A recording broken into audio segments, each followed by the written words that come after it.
Hello, Radhe Radhe दोस्तों, आप सभी का लक्ष्य क्लासेस के यूट्यूब चैनल पे हार्दिक स्वागत। मैं चर्चा करूंगा आज एग्रीकल्चर प्री बोर्ड थर्ड को लेकर। उससे पहले हम देख चुके हैं प्री बोर्ड फर्स्ट और प्री बोर्ड सेकंड।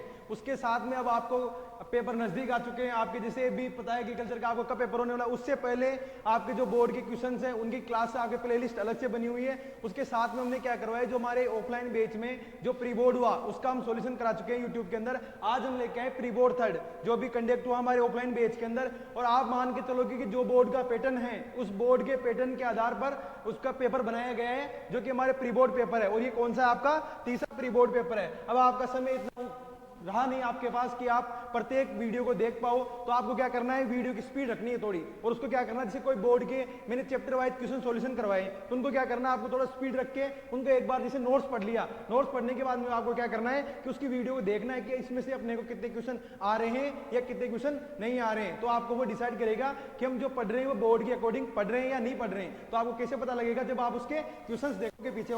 तो हम चर्चा करते हैं आज प्री बोर्ड थर्ड को लेकर। आप सभी स्वस्थ होंगे, मस्त होंगे, एग्जाम आ गए आपके पास के, तो आप अच्छी और तैयारी को दमदार बनाइए, जबरदस्त बनाइए। और हम आपके साथ हैं, साथ तो हम आपके एक साल से हैं, एक साल से हम आपसे जुड़े हुए हैं यूट्यूब के माध्यम से। कोई बच्चा ऑफलाइन के माध्यम से किसी भी प्रकार की कोई सहायता के लिए, तो आप हमारे अभी भी किसी बच्चे को कोई भी डाउट है, किसी को कोई झिझक हो रही है, किसी भी प्रकार की कोई प्रॉब्लम है, तो आप कमेंट कर सकते हो, या हमारे जो इस पे नंबर चलते हैं इस पे चैनल पे, उस नंबर पे आप कॉल कर सकते हो। क्योंकि भाई साहब बच्चों के हित के लिए संस्थान हमेशा बच्चों के हित के लिए तैयार खड़ा है। और आप देख लो, आप अगर हम ये वादे झूठे नहीं है, ये वादे कैसे हैं, आप देखो यूट्यूब को उठा के, भाई साहब प्रत्येक क्लास मैथ बायो केमिस्ट्री सबकी क्लासेस चल रही है कंटिन्यू। बस क्या जरूरत थी, अब बच्चों को लग रहा है कि हमारे पास मैटर नहीं है। अरे बच्चा पहले देखता ना, अरे पहले जुड़ जाता तू चैनल से, तो इतनी दिक्कत ही नहीं आती अभी।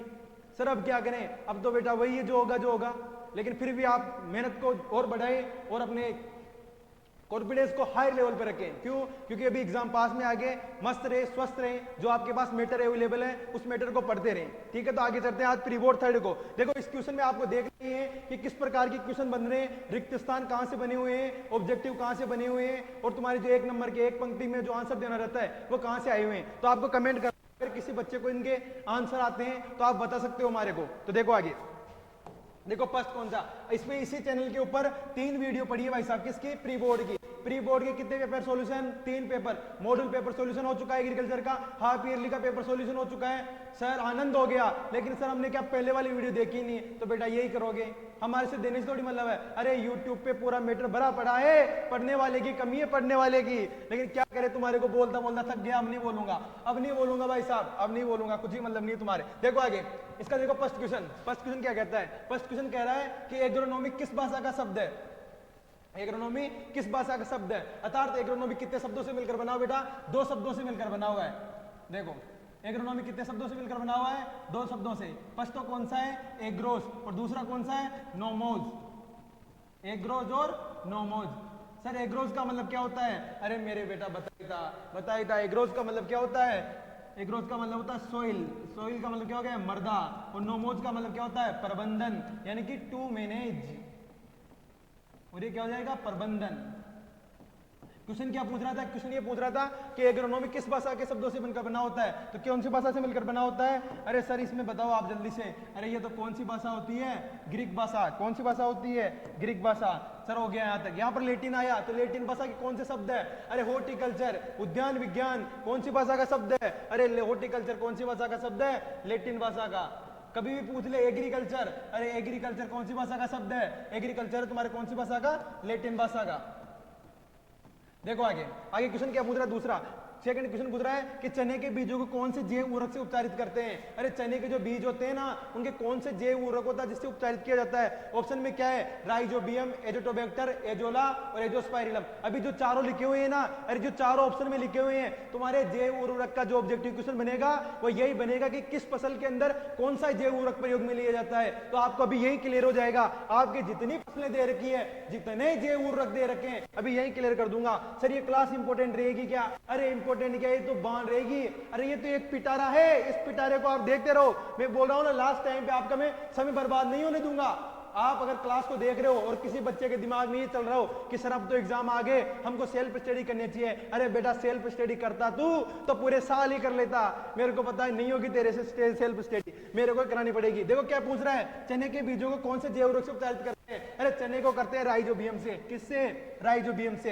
एजेटोबैक्टर में किसका प्रयोग लिया जाता है? और इसमें फसलें लेनी है, कितनी लेनी है? 3 फसलों का नाम लिख ले वहीं पे, कौन कौन सी सर? गेहूं के अंदर कौन सा प्रयोग में लिया जाता है? जैव ऊर्वरक, एजेटोबैक्टर। दूसरा किसमें लेते हैं? जौ के अंदर। और जौ के अलावा किसमें लेते हैं? मक्का के अंदर। अरे कौन सा जैव ऊर्वरक प्रयोग में लिया जाता है?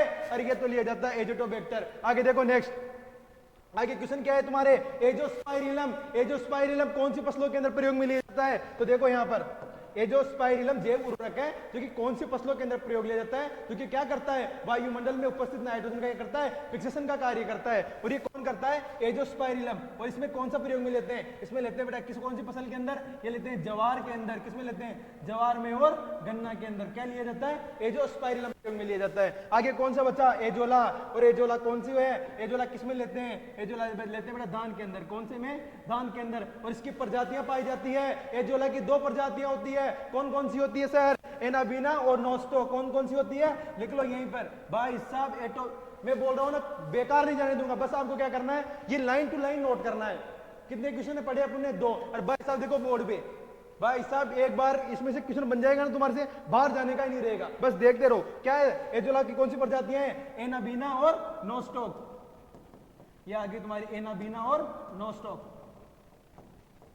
देखो नेक्स्ट क्वेश्चन, इसका आंसर क्या था? इसका आंसर था ऑप्शन नंबर ए। और इसका आंसर क्या था? Option number B. देखो आगे नेक्स्ट क्वेश्चन देखो। नेक्स्ट क्वेश्चन पूछ रहा है कि निम्न में से सिंचाई विधि में रास्ते में जलहास नहीं होता है, कॉन्वेंस लॉस। इसका मतलब क्या होता है कि रास्ते में क्या नहीं होगा? जलहास नहीं होगा। और वह कौन सी विधि है? वह कौन सी विधि है? तो देखो कौन सी विधि है? फर्स्ट तो बौछारी विधि। बौछारी विधि में क्या नहीं होता है? रास्ते में क्या नहीं होता है? जलहास नहीं होता है। क्यों? क्योंकि इस विधि के अंदर किसका प्रयोग लिया जाता है? इस विधि के अंदर पाइपों का प्रयोग लिया जाता है, जिससे क्या नहीं होता है? जलहास नहीं होता है। दूसरी विधि कौन सी है? बॉर्डर पट्टी। और बॉर्डर पट्टी विधि को क्या बोलते हैं? Strip method. क्या बोलते हैं? Strip method. और ये किसमें प्रयोग में ली जाती है? इसमें क्या किया जाता है? इसमें क्या जाता है? लंबी लंबी पट्टियां बनाई जाती है। क्या बनाई जाती है? लंबी लंबी क्या बनाई जाती है? पट्टियां बनाई जाती है। और फिर उनमें क्या किया जाता है? फसल लगाई जाती है। कौन सी विधि है? बॉर्डर पट्टी विधि। आगे देखो कौन सी है? चौकेबार द्रोणी। और कौन सी है? कुंड विधि। कुंड विधि का कभी भी पूछ ले कि कुंड विधि का प्रयोग किसमें लिया जाता है, तो ये लिया जाता है गन्ना और आलू के अंदर। किसमें? गन्ना और आलू के अंदर। ये लो आगे देखो क्या पूछ रहा था क्वेश्चन। क्वेश्चन पूछ रहा है कि कौन सी विधि के अंदर क्या नहीं होता? रास्ते में जलहास नहीं होता है। और कौन किसी में नहीं होता है? ये नहीं होता बौछारी विधि में। तो इसका आंसर क्या रहेगा? Option number A. देखो नेक्स्ट क्वेश्चन। नेक्स्ट क्या पूछ रहा है? सरसों के तेल में किस खरपतवार की मिलावट से ड्रोपसी नामक रोग हो जाता है?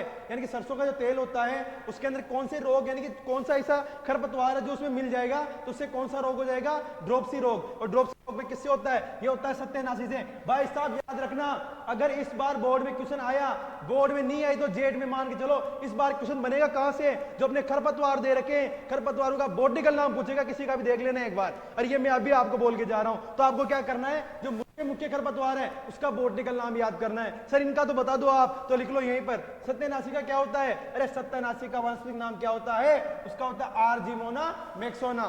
तो लिखो आर्जिमोना मैक्सोना। अरे मेरे लाल, अरे मेरे पीले, अरे मेरे दोले, पहले बोला था ना क्लास को कंटिन्यू लो तो क्या होगा? फायदा मिलता। अब देख रहे इधर के उधर। सर अब क्या करें, पेपर तो पास में आ गया। अरे अभी भी पड़ी हुई है, अभी भी पूरी वीडियो तुम्हारे पास मैटर पड़ा हुआ है, बस तुम्हारे को क्या है? पढ़ने की जरूरत है। अब वो कष्ट तो तुम ही करोगे भाई साहब, वो थोड़ी मैं करने आऊंगा। आप बोल दो सर आप पढ़ लो आके। हाँ बेटा वेरी नाइस।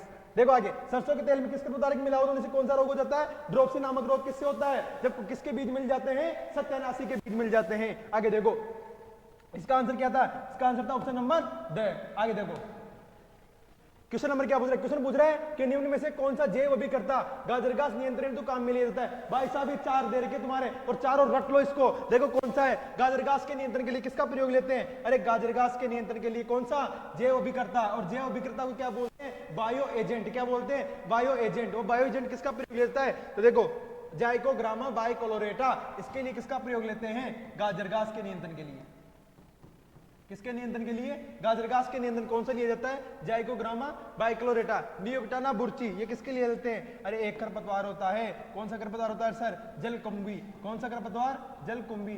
और जलकुंभी के नियंत्रण के लिए कौन सा लेते हैं? वो लेते हैं बेटा नियोक्टियाना बुर्ची। आगे देख लो, ये क्राइटोसाल्विनी ये लेते हैं किसके लिए? अरे एक नागफनी खरपतवार सुना होगा, नागफनी खरपतवार सुना है ना? हाँ सर, उसके नियंत्रण के लिए कौन सा लेते हैं? उसके नियंत्रण के लिए लेते हैं अपना कौन सा? क्राइटोपेगस साल्विनी। ये लो भाई साहब, हो गया। इनको याद करना है, ये तीनों चारों जो तुम्हारे बायोएजेंट बताए इन सबको तुम्हारे को याद करना है। आगे देखो नेक्स्ट, मर्दा में नाइट्रोजन स्थिरीकरण में सहायक फसल है। अरे मैंने बताया था कि मर्दा के अंदर जो नाइट्रोजन फिक्सेशन का कार्य करती है वो कौन सी करती है? दलहनी फसलें करती है। तो इनमें दलहनी फसल कौन सी है? इनमें उड़द। तो उड़द क्या कार्य करेगी? अपने नाइट्रोजन फिक्सेशन का कार्य करती है। आगे देखो नेक्स्ट, अरे ये क्वेश्चन आ रहे हो तो इनका करना आ रहे हो तो देखो, मेरे को पता तो लगे तुम्हारी तैयारी कितनी चल रही है। देखो आगे, आगे क्या पूछ रहा है कि मक्का का उत्पत्ति स्थल है। मक्का का उत्पत्ति स्थल क्या है? बताओ सर। भारत, मैक्सिको, जापान, चीन। तुरंत कमेंट करो भाई साहब, ये तो कमेंट कर दो तुम, ये तो बताओ। देखो आगे नेक्स्ट क्या पूछ रहा है? नेक्स्ट पूछ रहा है कि फल उत्पादन को बढ़ावा देने वाली कौन सी क्रांति है? जो फल उत्पादन को बढ़ावा देने के लिए एक क्रांति चलाई गई थी, वो कौन सी क्रांति चलाई गई थी? बताओ भाई साहब। अगर किसी बच्चे ने, क्या क्वेश्चन तुम्हारे सामने, आपके सामने एक सिंगल क्वेश्चन, कौन सा क्वेश्चन सर? क्वेश्चन ये है कि जो फल को उत्पादन को बढ़ावा देने के लिए जो क्रांति चलाई गई थी वो क्रांति तुम्हें बता दूंगा, लेकिन आपको उस क्रांति के जनक बताने हैं भाई साहब। अल्टीमेट क्वेश्चन कि सुनहरी क्रांति, कौन सी क्रांति चलाई गई थी? ये लो भाई साहब मैं बता दिया कौन सी क्रांति चलाई गई थी, सुनहरी क्रांति। लेकिन आपको बताना क्या है कि सुनहरी क्रांति के जनक कौन है। अब ये तैयारी डिसाइड करती है भाई साहब। अब मैं क्लास को देखो, क्लास को मैं किस तरफ लेके जा रहा हूँ, क्लास को मैं जेड की तरफ भी लेके जा रहा हूँ। क्यों? क्योंकि ये वहां क्वेश्चन बहुत इंपॉर्टेंट रहते हैं। तो देखो आपको क्या क्वेश्चन पूछा गया था कि फल उत्पादन को बढ़ावा देने वाली कौन सी क्रांति है, तो कौन सी क्रांति लिखा दी? सुनहरी क्रांति। लेकिन आपको क्या बताने इसके जनक बताने मेरे लाला, और जनक तो बता के रहोगे तुम। अरे बता दो जल्दी से, इसका कमेंट आता देगा। तैयारी रहेगी, जबरदस्त रहेगी तो कमेंट आएंगे भाई साहब। देखो नेक्स्ट क्या है? हरित क्रांति। हरित क्रांति किससे संबंधित है? खाद्यान्न उत्पादन से। हरित क्रांति किससे संबंधित है? खाद्यान्न उत्पादन से। देखो आगे, आगे कौन सी क्रांति है? गोल क्रांति। और गोल क्रांति किससे संबंधित है? आलू उत्पादन से।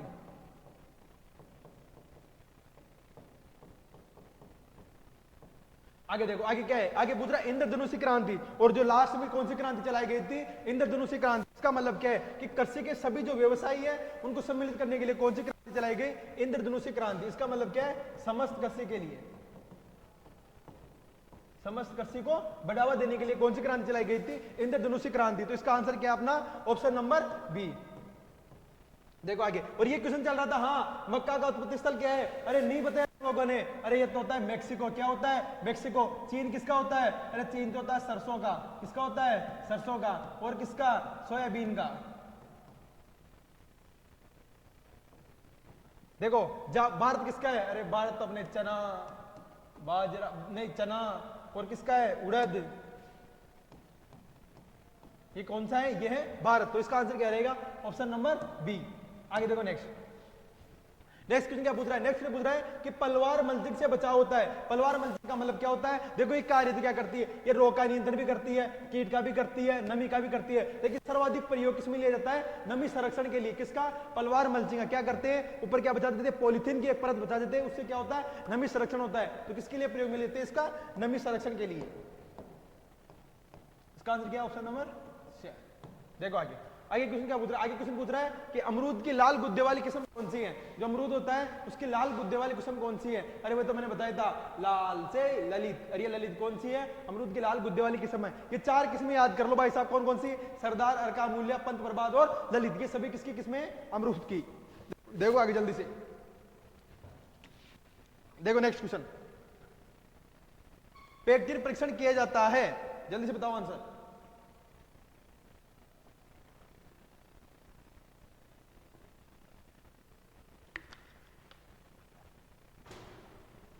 अरे क्या था आंसर? क्वेश्चन क्या पूछ रहा है? क्वेश्चन ये पूछ रहा है कि पेक्टिन परीक्षण किया जाता है। और पेक्टिन परीक्षण किससे किया जाता है? बताओ किससे किया जाता है? ये तो किया जाता है जेलीमीटर से। किसे किया जाता है? जेलीमीटर से किसकी मात्रा मापी जाती है? अरे जेलीमीटर से किसकी मात्रा मापी जाती है? पेक्टिन की। और क्या है? हाइड्रोमीटर। हाइड्रोमीटर से क्या किया जाता है? और हाइड्रोमीटर से क्या क्या किया जाता है? जल।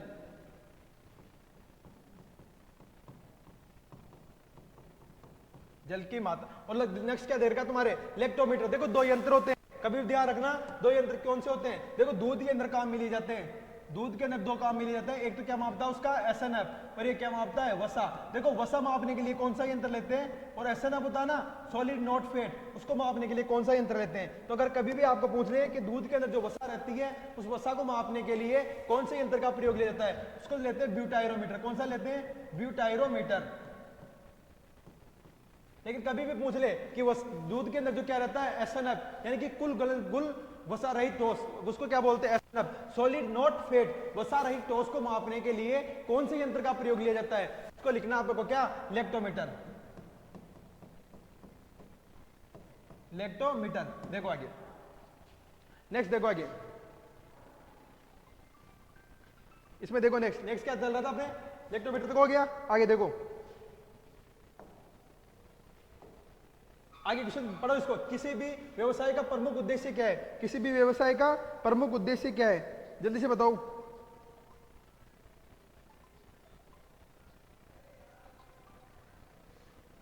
क्या है किसी भी व्यवसाय का प्रमुख उद्देश्य क्या है, देखो फर्स्ट क्या था, लागत को कम से कम करना, उत्पादन को अधिक से अधिक करना। हाँ, तो क्या उद्देश्य होते हैं, दोनों ही उद्देश्य होते हैं। किसी भी व्यवसाय का प्रमुख उद्देश्य क्या होता है, दोनों, लागत को भी कम से कम करना और उत्पादन को अधिक से अधिक करना। इसके ऑप्शन क्या है, ऑप्शन नंबर 6। देखो नेक्स्ट, सर्रा बीमारी का प्रमुख कारण है, सर्रा किसकी मुख्य बीमारी है, सर्रा बेटा मुख्य किसकी, ऊंट की। किसकी बीमारी है, ऊंट की बीमारी है। और इसे किसके द्वारा होती है, ये होती है प्रोटोजोआ के द्वारा। किसके द्वारा होती है, प्रोटोजोआ के द्वारा।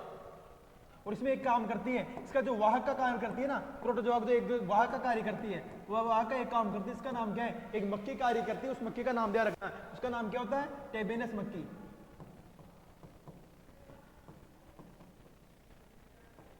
टेबेनस मक्खी ये क्या करती है, एक वाहक का कार्य करती है। आगे देखो नेक्स्ट क्या है, नेक्स्ट पूछ रहा है कि थनैला रोग किसके द्वारा फैलता है, और थनैला रोग होता है, इसको क्या बोलते हैं, मेस्टाइटिस। इसको क्या बोलते हैं बेटा, मेस्टाइटिस।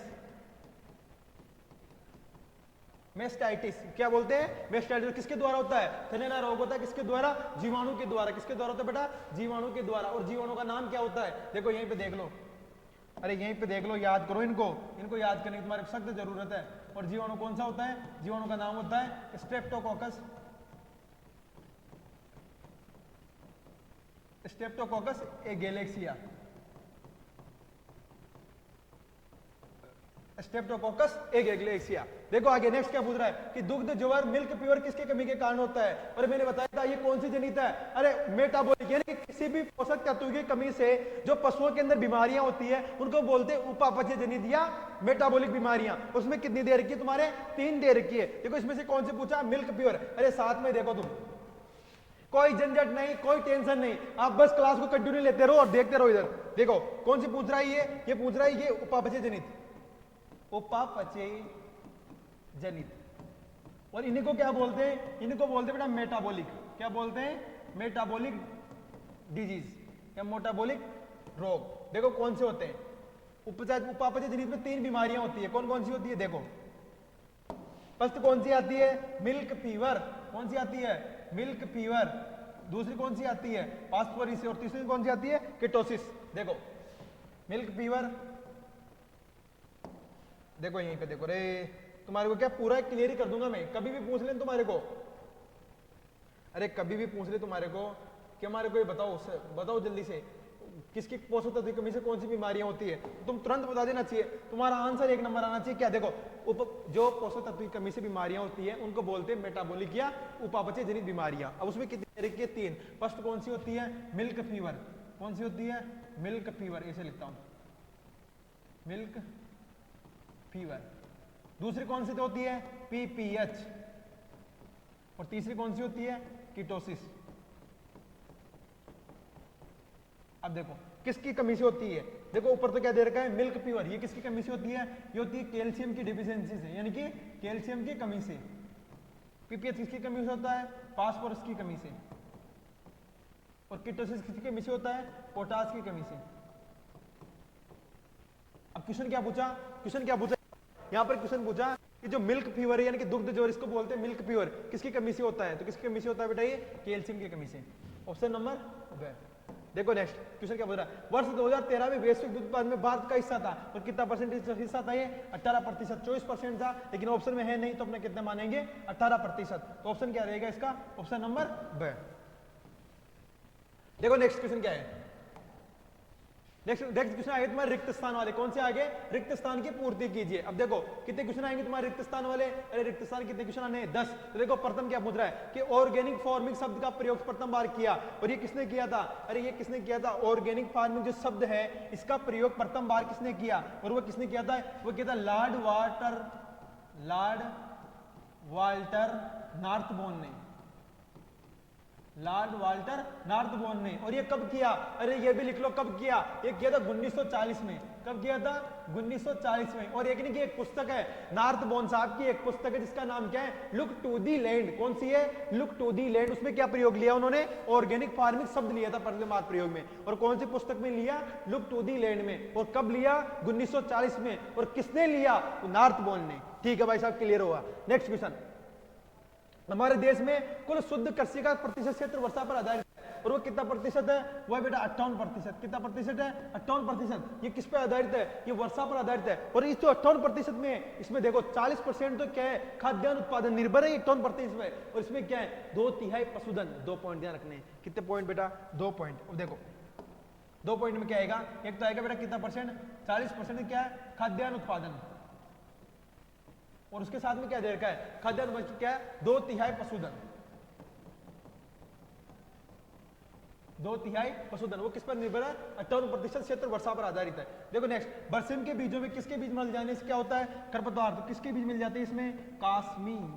किसके? कासमी के। देखो आगे, पपीता का पौधरोपण होता है, और पपीता का जो पौधरोपण होता है तो कितना मीटर होता है? 3x3 metre. ठीक है, कितना अंतर रखा जाता है? 3x3 मीटर का। आगे देखो नेक्स्ट क्या पूछ रहा है कि बेर का पौधा सुसुप्तावस्था में जाता है। बेर का पौधा कब सुसुप्तावस्था में चला जाता है? और ये चला जाता है बेटा कई में, मई जून माह के अंदर। मई जून माह के अंदर। और इसके अंदर जो छटाई का कार्य किया जाता है वो भी कब किया जाता है? मई जून के अंदर। नेक्स्ट देखो, टमाटर सॉस में परीक्षण के रूप में प्रयोग में लेते हैं। जो टमाटर का सॉस होता है उसको परीक्षण में प्रयोग में लेते हैं। और उसमें कौन सा रसायन डाला जाता है? उसमें डाला जाता है बेटा कौन सा? Sodium benzoate. Sodium benzoate. अगर तुम बोलो, अरे तुम बोलो ना तो एक तुम्हारे को लाख रुपए की बात बता दूं, लाख रुपए की, करोड़ रुपए की बात बता दूं। देखो कौन सी बात? सर 2 होते हैं, एक तो होता है सॉस, एक होता है केचप। टमाटर से क्या बनाए जाते हैं? 2 उत्पाद बनाए जाते हैं। एक तो होता है कौन सा? केचप। कौन सा होता है? अरे केचप खाया है क्या कभी? नहीं खाया सर, गांव वाले आदमी है, डायरेक्ट टमाटर खाया है। हाँ बिल्कुल टमाटर खाया है। केचप और सॉस कभी जाना, अरे कभी जाना ये पिज्जा क्लब के अंदर, अरे कोई से भी क्लब में चल जाना, वहां तुमको क्या मिलेगा? सॉस मिलेगा, केचप मिलेगा। तो देखो आपने क्या चल रहा था? अपने ये चल रहा है कि टमाटर से 2 उत्पाद बनाए जाते हैं, केचप और सॉस। केचप क्या होता है? सॉस की तुलना में क्या रहता है? ये थोड़ा गाढ़ा रहता है। तो यहाँ पर लिख लो क्या होता है? ये सॉस की तुलना में क्या रहता है? गाढ़ा रहता है। और ये क्या रहता है? थोड़ा हल्कापन लिए होता है। ठीक है साहब, आगे देखो, जो केचप होता है, केचप के अंदर टीएसएस की मात्रा कितनी होती है? मुख्य पॉइंट क्या है कि जो केचप होता है उसके अंदर टीएसएस कितना होता है, और जो हमारा सॉस रहता है इसके अंदर टीएसएस कितना होता है? तो लिखो यहां पर, देखो केचप के अंदर कितना टीएसएच होता है? तो केचप के अंदर टीएसएच होता है कितना? 25%। कितना होता है? 25% क्या रहता है? टीएसएच रहता है। लेकिन कभी भी पूछ लिया आपको कि सॉस के अंदर टीएसएच की मात्रा कितनी होती है, तो सॉस के अंदर होती है 16 से 17%। 16 से 17% क्या रहता है? टीएसएच रहता है। तो आपको पता लग गया कि टमाटर से 2 उत्पाद बनाए जाते हैं और दोनों के अंदर क्या प्रयोग लेता है। अब देखो इनमें क्या डाला जाता है? अरे इनमें डाला जाता है, दोनों के अंदर कौन सा रसायन डाला जाता है? दोनों के अंदर रसायन डाला जाता है जिसका नाम क्या है? Sodium benzoate. Sodium benzoate. अर्थात कभी भी क्या करेंगे, अगर कभी भी रंगीन फलों को परीक्षण करेंगे तो उसके लिए कौन सा रसायन प्रयोग में लिया जाएगा? उसके लिए लिया जाएगा सोडियम बेंजोइड। और जो रंगहीन फलों हैं, रंगीन फलों में कौन सा लिया जाता है? Potassium metabisulphide. ये लिख लो KMS। ये किसके लिए लिया जाता है? रंगहीन फलों के अंदर। देखो आगे क्वेश्चन क्या चल रहा था? क्वेश्चन चल रहा था हमारे कि टमाटर सॉस में परीक्षण के रूप में इसका प्रयोग लिया जाता है, और किसका लिया जाता है? सोडियम बेंजोइड का। आगे देखो, मनुष्य द्वारा पशु ईसा पूर्व से पाले जा रहे हैं। और कब से पाले जा रहे हैं? मनुष्य द्वारा जो पशु है ना वो कब से पाले जा रहे हैं बेटा? वो 6000 ईसा पूर्व से, 6000 ईसा पूर्व से पाले जा रहे हैं। आगे देखो नेक्स्ट क्या मुद्रा है कि गाय कि दुधारू नस्ल है, और दुधारू नस्लें 5 होती है। भाई साहब कितनी होती है? 5 होती है। कौन सी? दुधारू नस्लें। और जल्दी से बताओ कौन कौन सी होती है? अरे कितनी लिखवा रखी है? 5 लिखवा रखी। तुम्हारे कौन सी? दुधारू नस्लें। और पांचों का कमेंट कर देना चाहिए तुम्हारे को। हाँ सर बता देंगे, हम सब बता देंगे सर, हमारे को सब आता है। अरे मेरे को पता है सब आता है, आना भी चाहिए। अभी नहीं आएगा तो कब आएगा? अरे अभी नहीं आएगा तो कब आएगा फिर बताओ?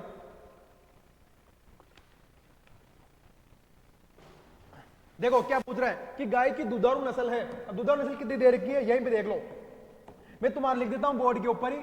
दुधारू नस्लें, मिल्च ब्रीड, इनको क्या बोलते हैं बेटा? ध्यान रखना, इनको बोलते हैं मिल्च ब्रीड। Milch breed. और ये कितनी दे रखी है तुम्हारी बुक के? ये तुम्हारी बुक के अंदर 5 दे रखी है, और पांचों का मैं नाम लिख देता हूं यहां पर। ठीक है सर, आप लिख दो। देखो फर्स्ट कौन सी होती है? 1 2 3 4 5। देखो फर्स्ट कौन सी है? अरे कौन सी होती है? गिर, साहिवाल, राठी, सिंधी, और कौन सी बच गई? देवनी।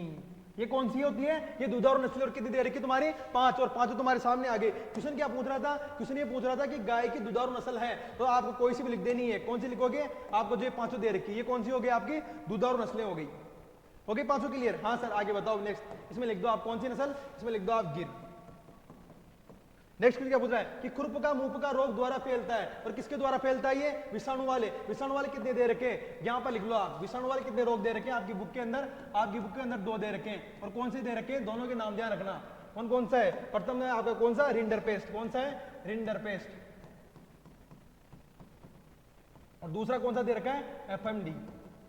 और बाकी सब कौन से होते हैं? बैक्टीरिया वाले। और उसके अलावा कौन से होते हैं आपके? प्रोटोजोआ वाले। और कौन से? मेटाबॉलिक या उपापचय जनित रोग। ठीक है बेटा आगे देखो। नेक्स्ट ये कौन सा हुआ? अब देखो आगे क्वेश्चन पूछ रहा है कि ऑपरेशन फ्लड का प्रथम शुरुआत कब हुई थी? और ये कब हुई थी? 13 जनवरी 1970 से। 13 जनवरी 1970 से। देखो नेक्स्ट ये हो गए तुम्हारे रिंडर पेस्ट और एफएमडी, ये विषाणु जनित है, ये दुधारू नस्लें हो गई। आगे देखो ये टमाटर का क्या उत्पाद बनाए जाते हैं? केचप और सॉस। इसमें टीएसएच की मात्रा कितनी होती है? 25%। इसमें कितनी होती है? 16 से 17%। ये क्या होता है? गाढ़ा होता है, ये हल्कापन लिया होता है। इसमें कौन सा रसायन मिलाया जाता है? सोडियम बेंजोएट मिलाया जाता है। आगे देखो आगे क्वेश्चन पूछ रहा है कि मर्दाशरण की परिभाषा लिखिए। देखो मर्दाशरण की परिभाषा हम क्या लिखेंगे? मर्दाशरण की परिभाषा के अंदर ये होता है क्या कि प्रकृति के द्वारा, देखो प्रति वर्ष मर्दा के कणों का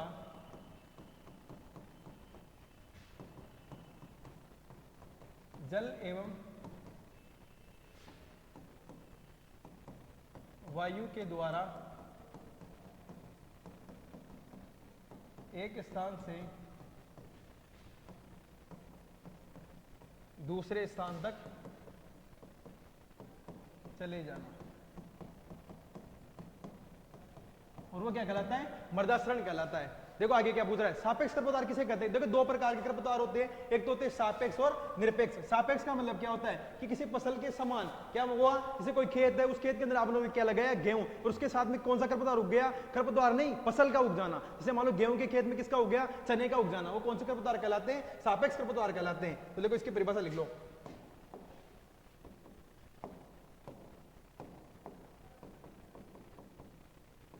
किसी खेत में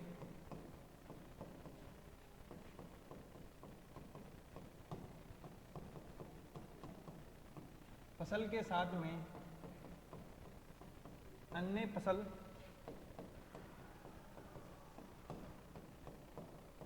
का उग जाना क्या कहलाता है?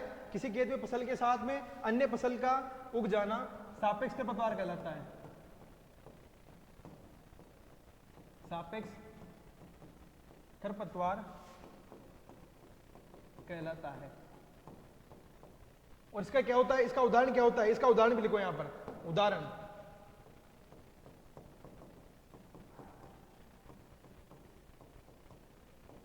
गेहूं के खेत में चने का उग जाना। ये कौन से खरपतवार कहलाते हैं? ये कहलाते हैं आपके सापेक्ष खरपतवार। आगे देखो नेक्स्ट क्या पूछ रहा है कि खरपतवारों से मनुष्य के स्वास्थ्य पर विपरीत प्रकार के 2 उदाहरण दीजिए। देखो प्रथम क्या होता है कि मान लो खरपतवार से क्या होता है? मनुष्य के स्वास्थ्य पर क्या पड़ता है? हानिकारक प्रभाव पड़ता है। तो पहले तो क्या होगा? देखो मनुष्य में चर्म रोग व एलर्जी का हो जाना।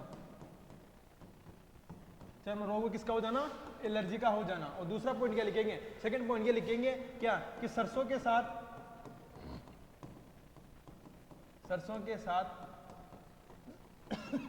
सत्यानाशी, किसके बेटा? सत्यानाशी के बीज मिल जाने से कौन सा रोग हो जाता है? उनसे एक रोग होता है, और वो कौन सा रोग होता है? वो रोग होता है तुम्हारा ड्रॉपसी रोग।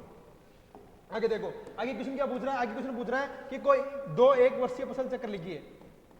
देखो फर्स्ट क्या करेंगे अपन? अब देखो फसल चक्र का मतलब क्या होता है कि कोई भी फसल चक्र जब लिखोगे ना तुम, तो उसके 2 पॉइंट, उसके नियम ध्यान रखने हैं। उसका नियम क्या ध्यान रखना है? प्रथम तो किससे शुरुआत होनी चाहिए? प्रथम तो शुरुआत होनी चाहिए किससे? खरीफ से। अगर बहुत सारे बच्चों ने क्या लिखा, बहुत सारे पहले रबी लिख दिया और बाद में क्या लिख दिया? खरीफ लिख दिया। नहीं, कभी भी जो 1 वर्षीय फसल चक्र स्टार्ट होगा या द्विवर्षीय होगा या बहुवर्षीय होगा, वो कभी भी कब से शुरुआत होगा खरीफ से प्रारंभ। तो देखो क्या लिखेंगे? बाजरा, और बाजरा के बाद में क्या लगा दिया अपन ने? गेहूं।